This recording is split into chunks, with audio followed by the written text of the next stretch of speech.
Sveiki atvykę į Lojoteką. Aš esu Rūta, Lojotekos vadovė ir šiandien mes turėsim virtualią ekskursiją po Lojoteką. Šiandien man padės Vytenis, kuris yra mūsų medijų specialistas ir šiuo metu jisai dirba su kamera. Taigi, šios virtualios ekskursijos metu jūs pamatysite visas Lojotekos erdves, taip pat nuvesime net į pačius slapčiausius kampelius, kuriuose nėra buvęs joks paprastas lankytojas. Taip pat pristatysime Lojotekos komandą ir papasakosime, ką galite veikti Lojotekoje, kai mes pradėsime dirbti pilnu pajėgumu. Dažniausiai užduodamas klausimas apie Lojoteką, tai ką reiškia tas žodis Lojoteka. Tai visų pirma, autorystę reiktų priskirti visiems puikiai žinomam istorikui Liudui Jovaišai, kuris ir sugalvojo šitą žodį. Na, o žodis susideda iš dviejų žodžių.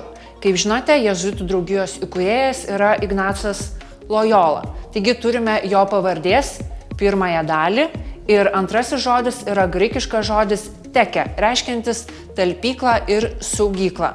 Visiems gerai žinomi tokie žodžiai kaip biblioteka, mediateka ar kartoteka.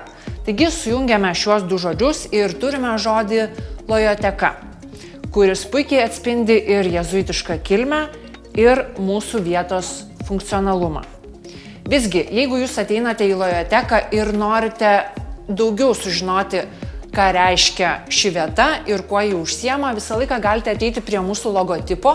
Kiekvienas ženkliukas turi atskirą reikšmę, kurią jūs galite rasti štai čia ant sienos. Lojotekos nebūtų be Lietuvos jėzuitų provincijos ir Vilniaus jėzuitų gimnazijos, kurie iš tikrųjų ir pasirūpino, kad ši vieta išvystų dienos šviesą. Atėję į Lojoteką, ateisite ne tik prie logotipo, bet galėsite iš karto pasižiūrėti, kas jūsų laukia mūsų erdvėse. Tai čia yra išdėstytos visos erdvės žemutinio aukšto, pirmo aukšto ir antro aukšto. Svarbiausią informaciją galite rasti čia, kur rasti kokią knygą, kur kokia erdvė. Visgi, jeigu čia nerandate jums reikiamos informacijos, visą laiką galite ateiti prie info stalo. Čia visą laiką reziduoja mūsų dvi ilgametės bibliotekos darbuotojos, Danutė ir Danguolė. Danutė visuomet padės jums rasti pačią įdomiausią, naujausią ir aktualiausią knygą, o Danguolė pasirūpins, kad jūs turėtumėte pačius gražiausius, švariausius, naujausius vadovėlius ir padės jums naviguoti skaitykloje. Taigi, pakviesiu į mūsų pagrindinę salę pažiūrėti šiek tiek iš toliau, kad pamatytumėt visus kampučius, kurie yra šioje erdvėje. Taigi, esame pagrindinėje salėje. Nepandeminėmis sąlygomis čia gali sutilpti apie 60 žmonių. Todėl mes labai laukiame, kada galėsime pradėti rengti renginius, kuomet galėsime pakviesti visus norinčius lankytojus. Pirmame aukšte taip pat turime ir biblioteką. Čia daugiausiai yra išdėstytos grožinės literatūros knygos. Turime ir užsienio grožinę literatūrą, ir lietuvių grožinę literatūrą šiame aukšte. Taip pat norėčiau jūs pakviesti į mūsų specialų skyrelį, kurį mes padarėme vaikams, tai yra vaikams, mokiniams nuo 1 iki 8 klasės. Čia yra suskirstyta visa grožinė literatūra skirta konkrečiai klasiai. Taip pat sugalvojame tokį gana įdomų dalyką. Ant kiekvienos dėžutės mes uždėjome specialų ženkliuką, kuris padėtų vaikui rasti vietą bibliotekoje, kur sudėtos jo knygos. Dabar pakviesiu dar kartelį atsitraukti ir aplankyti kitus mūsų Lojotekos darbuotojus, Gabrielių ir Lianą. Abudu šie darbuotojai rūpinasi, kad jėzuitų vienuolyno knygos pasiektų skaitytojus. Liana yra puikiai ir nuostabi mūsų kataloguotoja, kuri iš tikrųjų užtikrina, kad visos jėzuitų knygos atsidurtų elektroniniam kataloge ir jūs lengvai jas galėtumėte rasti.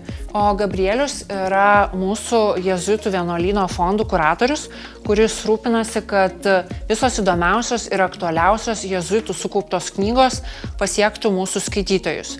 Taigi, jėzuitų knygos šiandien yra patalpintos pirmajame aukšte dviejose individualaus ir grupinio darbo kambariuose.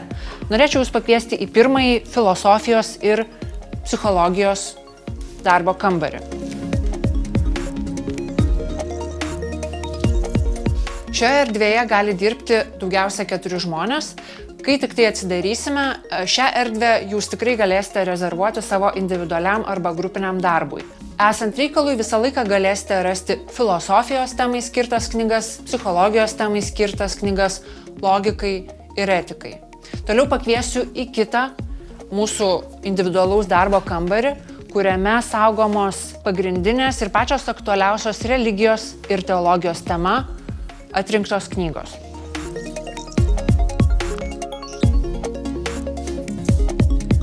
Taigi šiame individualaus ir grupinio darbo kambaryje mes galime sutalpinti iki 6 žmonių. Jūs taip pat šią erdvę galėsite rezervuoti, kai tik tai pradėsime dirbti ir aptarnauti visus lankytojus. Tačiau tai yra ne viskas. Taip pat jėzuitiškas knygas mes esame sudėję ir mūsų infostale. Čia galite rasti jėzuitų vienuolyno sukauptas knygas, taip pat pamatyti pačias seniausias ir rečiausias jėzuitų saugomas knygas. O dabar norime jūs pakviesti į antrąjį Lojotekos aukštą, kuriame rasime tyliąją erdvę, kūrybinę poilsio erdvę ir savitarnos vietą. Deja, kol kas savitarnos dar neturime, bet tikimės, kai jūs jau lankysitės Lojotekoje, jinai tikrai bus. Eime. Taigi mes esame antrajame Lojotekos aukšte, kaip ir pirmajame jūs rasite info žemėlapį, kuris jums padės orientuotis ir šiame aukšte. Užeikime.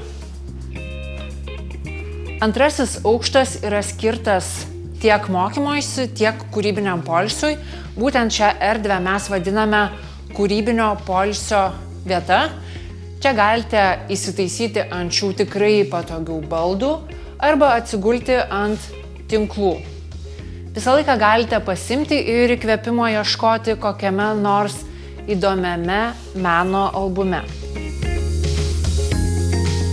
Ir jeigu pajutote, kad jaučiate įkvėpimą, visą laiką galite piešti ant šiame aukšte esančios magnetinės lentos.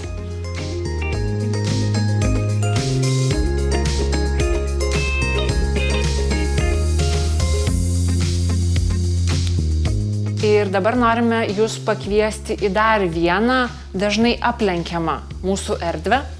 Tai yra kalboms skirta niša.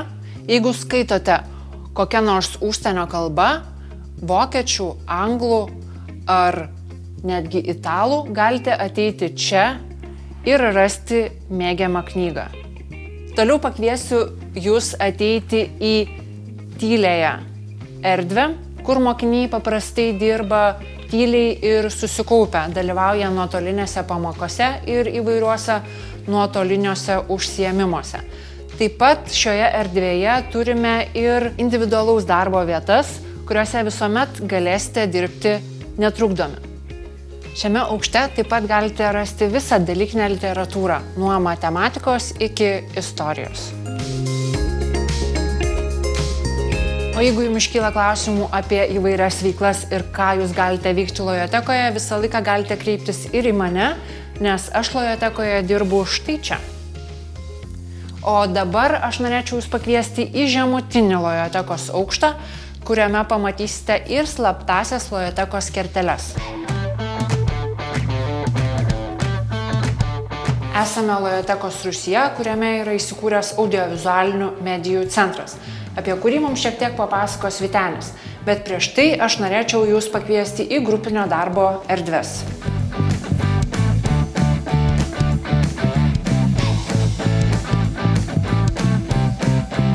Taigi turime dar vieną visai nemažą erdvę, kur jūs galėsite vesti savo įvairiausius užsiėmimus. Beje, dar iki karantino čia jau vyko ispanų kalbos būrelis. Ir ši vieta yra tikrai pamėgta vaikų, kadangi šioje erdvėje jūs visą laiką galite būti triukšmingai. Taip pat turime dar vieną erdvę, kuri yra šiek tiek mažesnė nei ši. dar kita grupinio darbo erdvė, kuri tikrai labai lengvai galėtų būti transformuojama ir į mini foto studiją. Lojotekos virtualią ekskursiją pradėjome prie pagrindinio Lojotekos įėjimo. Tačiau Vilniaus jėzuitų gimnazijos bendruomenė puikiai žino, kad į Lojoteką jie gali patekti ir pro šias duris. Šiame aukšte yra įsikūrusi ir darbų galerija. Šiuo metu mes eksponuojame fotografijos parodą nuo pamato iki pastato. Lankytojai, kurie buvo per Lojotekos atidarymą dar rugsėjo viduryje, galėjo pamatyti šią parodą ir mes tikimės, kad ši paroda jūsų lauks, kai sugrįžte į Lojotekos erdves. O dabar aš norėčiau jūs pakviesti į pačias slapčiausias ir dar jokių lankytojų nematytas Lojotekos erdves. Knygų saugyklas. Eime.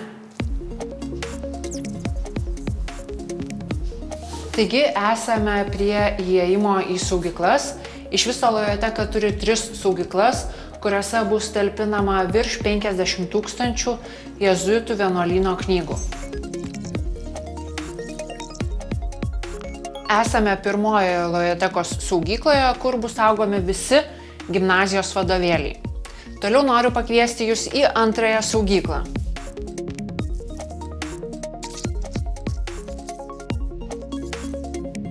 Esame antrojoje Lojotekos saugykloje, kur, kaip matote, jau iš tiesų yra nemažai jėzuitų vienuolyno knygų. Kol kas jos nėra dar sutvarkytos, tačiau laukia savo eilės, kuomet atsidurs elektroninėme kataloge ir jūs tikrai laisvai galėsite jas rasti ir užsisakyti. O dabar noriu pakviesti jūs į trečiąją saugyklą, kuri yra pati didžiausia ir atrodo gana įspūdingai.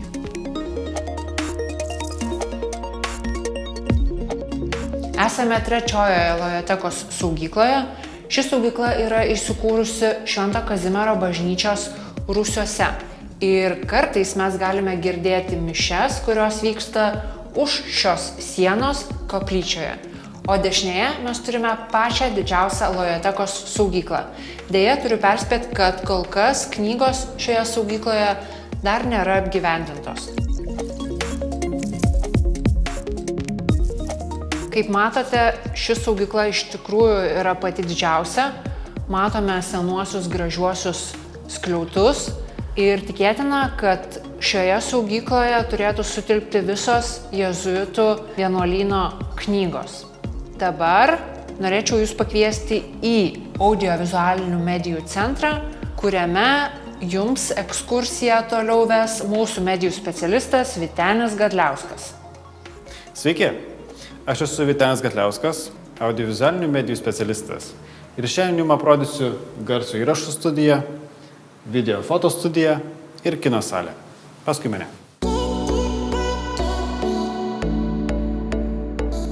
Štai šioje įspūdingoje patalpoje numatytos 6 vietos mokiniams ir 1 mokytojai. Vaikai galės mokytis, kaip įrašyti vokalą, įvairius instrumentus, būgnus, kaip įgarsinti kino filmus, kurti muziką, eksperimentuoti su garsu.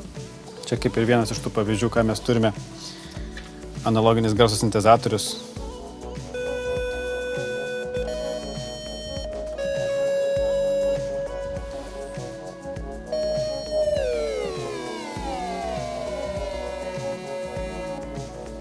Ir taip toliau. Kaip dirbti su įvairia garso įranga, tarkim, garso pultais, kurių yra įvairių rūšių. Turime skaitmeninių pultų, kurie reguliuojami per nuotolį, štai taip, per planšetę. Analoginių garso pultų, įvairių garso rekorderių, mikrofonų, specialių mikrofonų, garso transliacijos įrangos, kuri taip pat yra valdoma per nuotolį. Labai kokybišką ir gerą sceninį fortepijoną.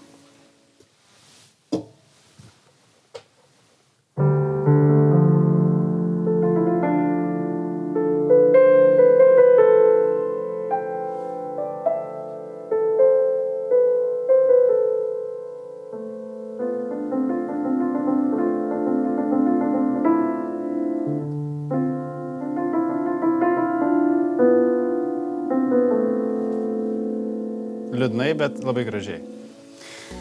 Taip pat nepamirškime ir garso atkūrimo įrangos, kuri pas mus yra aukščiausios klasės. Čia dabar matote 3 garso kolonėles, tačiau iš viso yra numatytos 7, tai yra 7,1 garso sistema. Ši patalpa beje yra vadinama kontrolės kambariu arba control room arba lietuviškai aparatinė. O dabar užsukime į mikrofoninę, kuri yra dalis garso studijos, angliškai vadinama live room. Štai šioje mažoje patalpoje mes turime vietą muzikantams, aktoriams, dainininkams ir bet kam, kas yra susijęs su muzika. Ši patalpa taip pat yra specialiai akustiškai apdorota kaip ir garso studija, tam, kad mes čia turėtume malonų skambesį. Beje, pamiršau pasakyti vieną svarbų dalyką. Kadangi ši patalpa yra gana maža ir mes čia negalėtume sutalpinti choro, mes galime sukeisti patalpas vietomis. Sistema yra konfigūruojama taip, kad mes galėtume čia atlikti įrašų kontrolę, o štai didesnėje patalpoje būtų mūsų muzikantai. O dabar užsukime į video foto studiją.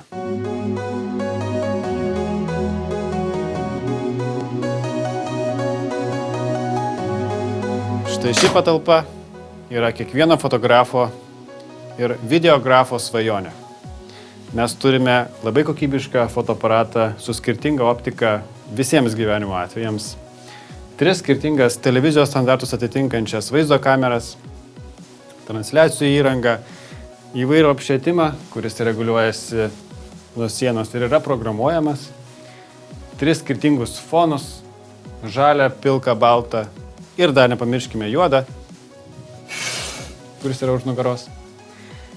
Štai šioje patalpoje vaikai galės fotografuoti, filmuoti ir įgyvendinti visas savo svajones, kas susiję su vaizdu. Taip pat turime dar ir stalą produktų fotografijoms. O dabar užsukime į montažinę.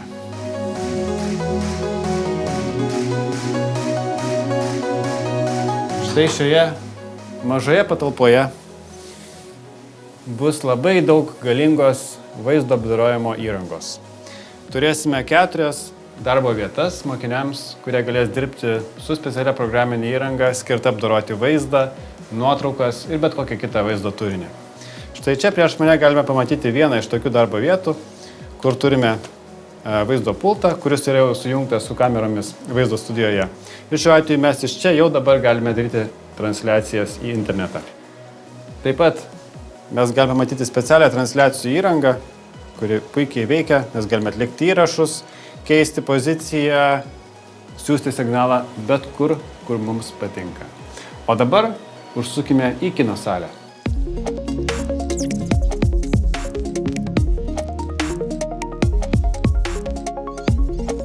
Štai šioje kino salėje telpa visa klasė mokinių.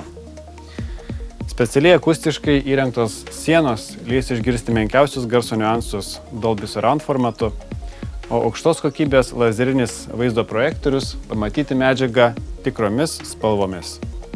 Štai ši patalpa, lyginant su kitomis, yra visiškai pilnai įrengta ir jie galite naudotis jau dabar. Rezervacijos formą rasite VTG Lojatekos tinklalapio paskyroje. Nepamirškite sekti Lojatekos Instagrame ir Facebook'e. Iki susitikimo Lojatekoje.